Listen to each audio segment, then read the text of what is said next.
Good afternoon, everybody. Welcome back to the 41st Ryder Cup. Very pleased to be joined by U.S. Ryder Cup captain Davis Love III. Davis, welcome. I would love to ask you about last night. First time having the team together in one room. What stood out about the evening, and maybe if you could share a little bit of that with us. Well, everybody got in by like 3 or 3:30. Got organized, did all our clothes fittings and structure, getting organized things, and that was fun.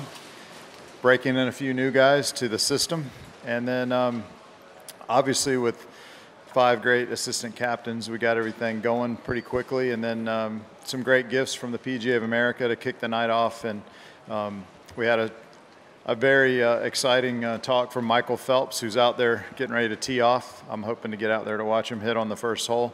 But Michael talked to us a lot about Olympic experience and Team USA and how much fun it was for him to have the 4 American golfers down there because he's such a big golf fan. So got off to a great start with Michael and our gifts, and then had a great dinner. I told the guys a few things at dinner and said, you guys can do whatever you want when we get back. And the next thing you know, we had the whole team in our dining room sitting around listening to Phil and Tiger and Brant and Jim Furyk tell stories. So it was a really fun first night. I thought we got off to a great start. And, you know, we said this is what the Ryder Cup's all about. We don't get to do this that much, hang out together and talk and go to dinner all as one big group. So it was a great kickoff. Sounds good. You arranged for some matches amongst your team today, and maybe you could talk a little bit about some of your pairings and such. Well, we had groups of guys that we've kind of been looking at for a while just to get out and practice in, and we'll probably mix it up tomorrow. But this was guys that get along well and have played a lot together and obviously spend a lot of time together. So we just felt like the first day, especially on a windy, cold day, just let everybody get out there and have some fun and play golf. And there might be a few matches going out there amongst themselves. There was some ball throwing up on the first tee, and they're out there having fun. I think I'm starting to hear that they're getting wind blown and cold, and it's taking a little bit longer to play than they thought. So I don't know how many guys will actually play 18, but we're seeing the same thing that Darren and I talked about when he first got here. It's going to blow for a few days. The wind's going to turn around a different direction. So I have a feeling both sides might take it easy this afternoon and not play every hole. Okay, let's hit the floor here. Let's start with number 1, please. With the flags at half staff and Arnold Palmer on the pairing sheet for the day, how present will his memory be the next 5 or 6 days here? Well, I think it says it all when the Palmer family decides to wait until Tuesday for the service. You know, obviously they're saying that's what Arnold would have wanted for the matches to go on, but that means until Tuesday we'll be thinking about the family and what's upcoming for the world of golf. But you know, we as I said, we had some pictures of Arnold, obviously a captain and a great player for our team, but all of a sudden last night a couple more big pictures popped up, and you know, I'm sure Darren's team's feeling the same way. We're still dealing with it, like the golf world. I mean, you watch the Golf Channel, it's the, you know, Arnold Palmer all day long celebration, as it should be. So we're all going to be playing with heavy hearts. I gotta rewrite a speech still, you know, because I got to change the tone and add Arnold in there. Obviously, I saw Darren's, and you know, we're planning cars and flights and to a funeral that we don't really want to go to. So it'll always be in the front of our minds, the back of our minds, but the guys are still out there working hard, preparing, getting ready to play. Okay, right over here, number 2, please. Hey, Davis. Your comments last week about potentially the best team ever assembled raised some some eyebrows. What went into saying that? It's pretty kind of a bold statement, and was there any concern about kind of, you know, adding a little motivation to the European tee room, because there's been some back and forth since then regarding that? Well, yeah, it raised some eyebrows around our team too, because if you listen to the interview, or it wasn't really an interview, it was a send-off that Matt Adams does for the American captain and very nice guy from Canada called in and said, I'm supporting the U.S. team, and I just think they need a little bit more swagger when they go out and play. And I said, I agree with you, and we got to get these guys going. And I told a story that Tom Kite always told me, just outdrive them and walk faster than them and get to your ball first and dominate. And every time you get 2 up, what's better than 2 up? I said, no, what? He goes, 3 up. It was trying to give me an attitude of, you're better than them. Let's outplay them. Let's show them that you're better. And then, Matt Adams was asking me, what are you going to tell your team? And I said, I would tell my team they're the best team ever assembled. Let's go out and show off and play and have fun. That's what Nick Saban would tell his team when they're getting ready to go play Ole Miss. He wouldn't say, you guys you've done a pretty good job this week and you're a pretty average team. Let's go out there and just give it a good shot. No, he's going to say, you guys have worked hard. You're the best team I've ever seen. Let's go crush these guys. So the question wasn't, how do you rank this team, in history? It was, what are you going to tell your team to fire them up? So I would still tell them the same thing. You're a great team. Let's go out there and have some fun. Play your game. Don't get in your own way. I think we try to be, especially like our top, players, 5 or 6 guys, whether it's Davis Love and Tiger Woods and Justin Leonard in '97. We try too hard to be better than we are or to do something extraordinary. And I think we get in our own way doing that sometimes. And we just need to understand that we're a really good golf team. They're a really good golf team. If we just go play our game, the results will take care of themselves. And it's just unfortunate that, in that nice conversation, that it got misconstrued. Obviously that comment and to the other extreme, the comment about the European team is not what this is all about. So Darren and I have already talked about both of those things, and that's just part of the Ryder Cup. And our team's happy, their team's happy. We're out there working hard and moving on. Let's go to number 1 over here, please. Davis, in this European run, Europe's had several players kind of raise their level of play at this event. While the U.S., it's been a lot of years since the U.S. has really had a great Ryder Cup player. Why is that? And as you look at your team, who might be the best candidate to kind of step up and be that great Ryder Cupper? Well, I think we've got 12 guys that we're expecting a lot of them to step up. And, it seems like the rookies, the young guys on both sides seem to always step up.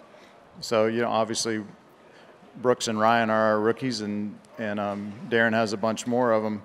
But we've got some guys that have played 1 or 2 that haven't won and have a little bit of experience, but they're ready for a win. So that's what I'm trying to tell our team is, we're really good. We've got a lot of experience, a lot of guys that have played Ryder Cups. If we just go out and play like our world rankings, you just go out and play golf. And I've said it a bunch, the last 9 holes of the PGA Championship are just another 9 holes of golf. But when you're trying to win the PGA Championship, it gets a little bit different. And same thing in the Ryder Cup, except it starts Friday morning. Every point's important. You lose the momentum, you start trying too hard, and the enormity of the moment gets to you. So we just got to stick with our game plan. We've got a good plan. We're going to all go out there and do our job, what our captains ask us to do, and play hard and have fun, and the results will take care of themselves, I think. Let's go number 4 and then number 1, please. Yeah, David, just to clarify on your comments about the American team, you are going to tell them before they go out on Friday morning they are the greatest team of all time? I don't think I'll tell you what I'm going to tell them. But if I was a football coach or a motivational coach, I'd tell my team that they're very, very good and to go play their best. But bottom line is we got 8 guys on points that were playing the best on our tour, and we picked the 4 best players we thought fit our team. And I love this team, and we're all happy with our 12, and we're excited to go. Number 1, please. Davis, from the last day of the 2014 Ryder Cup to even the last day of the Tour Championship, Phil has been pretty vocal about what he thinks needs to be done. What effect do you think that will have on him this week? The results this week, do you think that in some ways there'll be a referendum on Phil? I think Brant summed it up. It's just Phil being Phil. And now we have Bubba being Bubba, and we have a lot of fun guys on our team. And, you know, Phil and I had a very frank conversation last night at dinner, and we had a very frank conversation in the lineup to get our pictures made this morning. Phil's a big part of the leadership of this team, and you can see it on and off the golf course. But last night, Phil was in a chair and Tiger was standing behind him, and Brant was sitting in a chair across, and it was just nonstop Ryder Cup stories. And Tiger hit the ball here and Phil hit the ball there. And, you know, our team room is all together. We're behind Phil just as much as we are behind any guy on the team. And, you know, I think 22 straight teams, he's our leader for sure. 3 and then 1, please. 3. Davis, you said that you had a plan just earlier in answering the other question. How different is that plan, at least for the first 2 days of the Ryder Cup, than it was in 2012? Not much different. You know, obviously we got a different team, and that's what I keep telling this team. You know, don't look to the past. This team's never played together before. You know, this team has no history. They're a great team, and we're going to obviously have different pairings because we have different players. But, you know, same plan. We want these guys to know what they're doing when they go out there to practice. We want them to have a purpose, and like Coach Belichick says, do your job, stay in your lane, and the other guy next to you can be more aggressive. And that's pretty simple. You know, if you take care of your partner, take care of your teammates, the results will take care of themselves. So not a whole lot of difference the first 2 days. I think our overall plan and preparation, our overall plan for the week is certainly a little more defined than it was in 12. But got 12 great players. The hard thing is sitting 4 of them out every session is the only struggle we're having because everybody's playing so well. Let's go to TJ on the right, number 1. Davis, can you just talk about what Ryan Moore has been like these last 24 hours or so? I'm sure he was disappointed to come up short at Eastlake, but this had to be the greatest consolation in the world to him. Sleepy. You know, he told me, you know, I was asking if he wanted to come play up here and play a practice round before he went to the Tour Championship, and he said, I think the only way I can make your team is to have a great Tour Championship, and I need to rest and go to Atlanta and practice if I'm going to have any shot at it. And I agreed with him. Same thing with Patrick Reed, had been on the road for 8 or 9 weeks. Ricky had played a bunch. You know, we had guys that were pretty beat down, so it was a tough schedule for us, and I didn't blame him for not coming up here. Obviously, it worked out perfectly. You know, each of these guys has a plan. You know, Jordan's plan is different than Patrick's plan. Obviously, Patrick plays a lot more, you know. But, you know, Ryan has had a whirlwind. You know, met him in the hall last night at 4 o'clock, and we're just guiding him to where he's supposed to be and what he's supposed to do next and breaking him in. But, you know, you guys have watched him play for a long, long time. He's an easygoing, you know, very friendly, easy to get along with guy. You know, obviously last night in the team room, Ryan Moore and Steve Stricker weren't saying a whole lot. You know, it was mostly Phil, and you know that's the way it should be. And that they'll both have their time to speak up. But Ryan's having a great time. He's out there hitting it great, just like he did at Tour Championship, and guys are excited to have him on the team. Straight ahead, number 2. 2. Davis, along Ryan Moore, the same idea. Phil mentioned a few weeks ago that he felt like the pairings were pretty not set, but they were close. The addition of Ryan Moore to the scene, has that changed at all how you plan to pair guys? Yeah, we obviously had a group of guys that we were plugging in and out of the lineups, and you know that's what Phil was saying. You know, when we were finally going to get to go play golf, you know, today. We're down there taking our pictures, and he goes, yeah, you got it. Let's just go play, you know. He didn't want me to be second-guessing even before we went and teed off in the practice round. And, you know, Phil's had a big, you know, influence in pairings really the last few Ryder Cups. He obviously has a lot of experience. But Phil, you know Phil, he remembers everything. You know, I can go and ask him, say, hey, what did happen, back in 1999? What order did we go off in? And Phil or Tiger will remember for me, That's the great thing about having them around. So Phil always has a theory. He had a theory about the debate last night, and he'll have a theory about, who's going to win the games on Saturday. But I used to say he was 50-50, and then I gave him 75%, and I'm moving him maybe up to 80%. I like the way he thinks, and I like his planning. Obviously, Tiger and Phil have had a huge amount of success for a reason, because they know what they're doing. And it's nice to, one, get the confirmation, but also get the help from Phil that we're on the right track. Number 3, please. Davis, I don't have to tell you this, but you're well aware that the U.S. has struggled last time in 2014 in the foursomes. What's your thinking behind starting with that session on Friday? It's really logistics, and it just plays so much faster, gets us done before lunch. But we feel like it's a great format for us. I don't know what the actual numbers are overall, but we like that format. We like the teams we have in that format. And like I said, this team didn't play in 2014. This team's never played together before, so we're really not looking at what they've done in the past.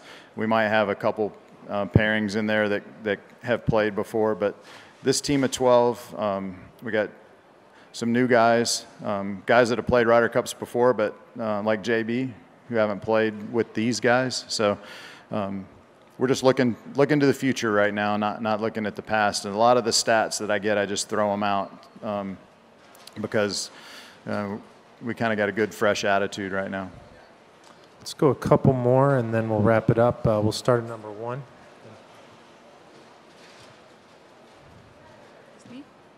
One, please. Okay, I have 2 questions. Davis, you were appointed as the captain of U.S. team in 2012.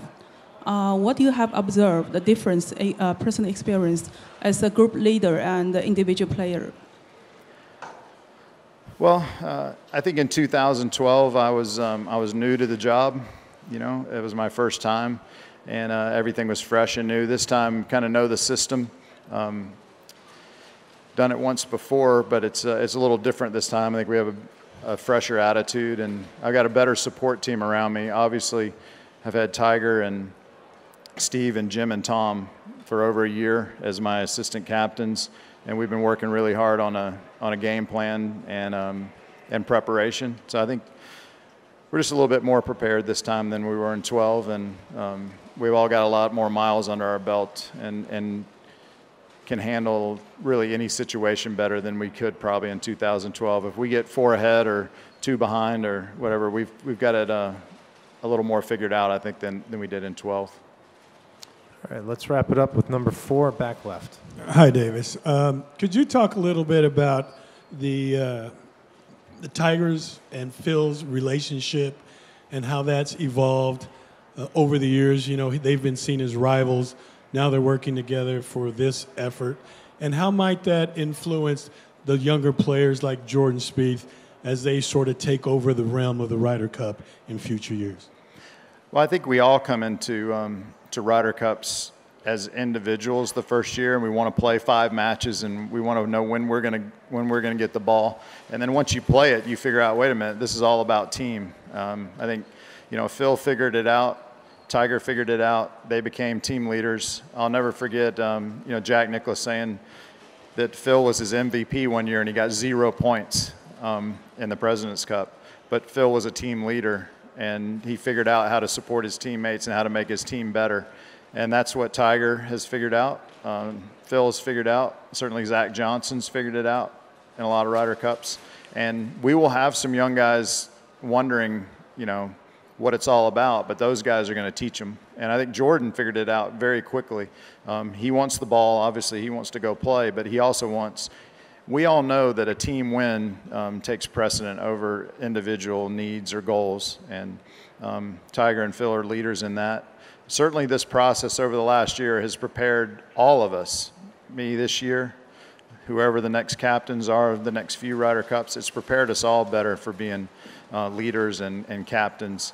But again, it didn't take them a day, for Tiger and Phil to take over in the team room, to be telling the stories. My son and I were sitting all the way in the back behind Ryan Moore and Brooks Koepka and just listening, and that's what it's all about. Those guys, we need to do the work behind the scenes to get them prepared. Those guys need to take leadership and go play, and Tiger and Phil are great at it.